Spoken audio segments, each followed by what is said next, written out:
Warren Buffett is being fearful when others are greedy. Ferrari is struggling, and a 50 basis point cut.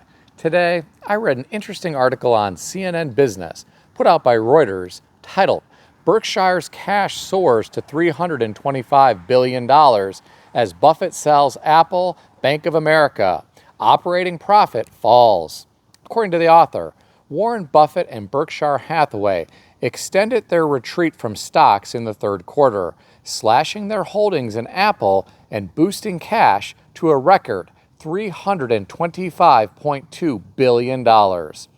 Berkshire also didn't purchase any of its own stock. Here are my thoughts. Warren Buffett is famous for saying, "Be fearful when others are greedy, and greedy when others are fearful." I think it is a strong possibility that Warren Buffett is being fearful right now when others are greedy and markets are near all-time highs. He may be looking at what is happening in the real economy, and he may have some concerns. If we experience a correction or crash, he will be well positioned to be greedy when others are fearful. He may be able to pick up some bargains like he did back in 2008 and beyond. I read some of the comments beneath this article. I'll share some of them with you. One commenter said, he knows stocks are extremely overvalued right now, as well as a changing regulatory landscape approaching with a new administration. The next commenter said, the guy is a literal crystal ball when it comes to buying and selling smart. I wish I had his fortitude and decisiveness. The last comment that I'll share with you came from someone who said, obviously Buffett sees a major decline coming and wants to have tons of cash ready to step in and buy during the panic.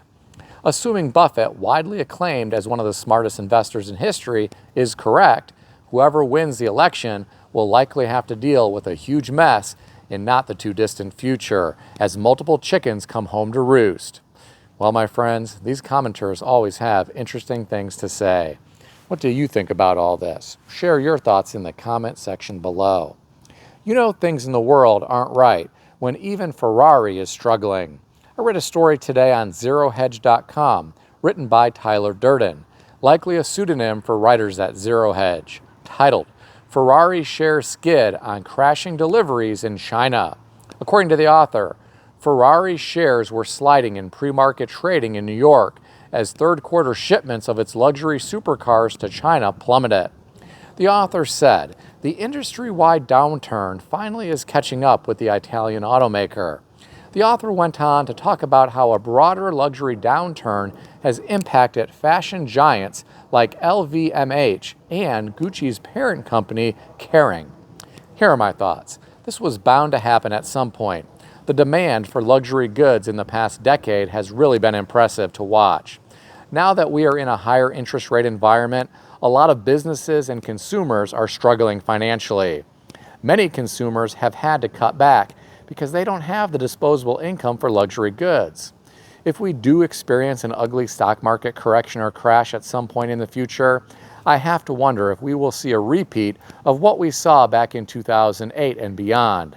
Back then, pawn shops were flooded with people wanting to sell their luxury goods. Many needed cash, and they were getting rid of their personal property at fire sale prices. I could see it happen again at some point. Those with cash and patience might be able to load up on some bargains that they could turn a profit on down the road. I read some of the comments beneath this article. I'll share some of them with you. The first commenter said, Ferrari is a brand once really looked upon as great quality. Then, banksters squeezed everything they could, and today is pretty much losing ground. Anything banksters touch goes to expletives sooner or later, and people never learn. I'm going to chime in on that comment. Ferrari vehicles have impressive performance, and many look great, but they have been extremely expensive to maintain for years.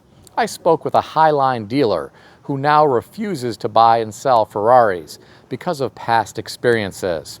He said even very low mileage models often need very expensive maintenance. Some of the maintenance requires the engine to be removed. He said he won't touch a Ferrari anymore, and he has a showroom full of exotic vehicles. Getting back to the comments, the next person said, Ferrari is now just another car company. Production volumes are far too high to maintain the image in history. It is a brand that slowly but surely will shrink in importance. I'm going to chime in regarding that comment. Some of the historic Ferraris have shot up in value, and they are a lot simpler to maintain. I have to wonder if the modern Ferraris are ever going to see the run-up in price over the long run like the older models have. If I were going to spend my money on a Ferrari, I'd be looking at an older model with low production numbers, and I'd want one without all of the electronics. But that's just me. And what do I know? I'm just some guy on YouTube, and I haven't ever owned a Ferrari. Now, I read another interesting article today. This one was on Yahoo Finance, put out by Business Insider and written by Philip DeMott, titled, "Another Jumbo Fed Cut is Coming by Year-End, with the U.S. labor market weaker than many think, Citi economist says." The author of this article referenced a Citibank economist named Victoria Clark, who believes the Fed will cut interest rates by another 50 basis points in December. She said, "We see this weakening labor market dynamic across a number of different data points, such as low hiring rates, low quit rates, and new hours worked coming down." She said, "It feels like labor demand is pretty soft." Well, my friends, I found this to be pretty interesting coming from an economist at a superbank. Many want to paint a rosy picture about how the economy is booming, just like people in the mainstream media. Look around and examine what is happening in the real economy. Multiple companies are closing locations. There are layoffs in the news each week. Credit card debt is at an all-time high. People are tapping their home equity more frequently. The list goes on and on. While the stock market continues to be disconnected from reality, everyday people and some businesses, large and small, are struggling. I could see the Fed cutting interest rates by 50 basis points in December. I personally don't think they should. I think the Fed should incentivize savers. I also think lower interest rates promote reckless behavior. We have seen too much of that in recent years, in my opinion. I read some of the comments beneath this article. I'll share some of them with you. The first commenter said, "If you're smart, position yourself to the industries that will profit from inflation." The next commenter said, "I can't wait for the Fed cut because I have been struggling during the Fed rate hike period with monthly expenses that have surged significantly." The last comment that I'll share with you came from someone who said, "The Fed will follow the market down with rate cuts." I'm curious, what do you think about all this? Share your thoughts in the comment section below. If you enjoyed this video, consider subscribing to the channel. I want to extend a special thanks to everyone who has subscribed to this channel. I want to also thank all of my channel members. If you would like to become a channel member, there is a link in the description beneath this video. You can read more about the different membership levels. Please also check out some of the great books that I suggest you consider reading in the description below. I've included Amazon affiliate links to these books. As an Amazon associate, I earn from qualifying purchases. Stay healthy and wealthy. I'll see everyone in the next video.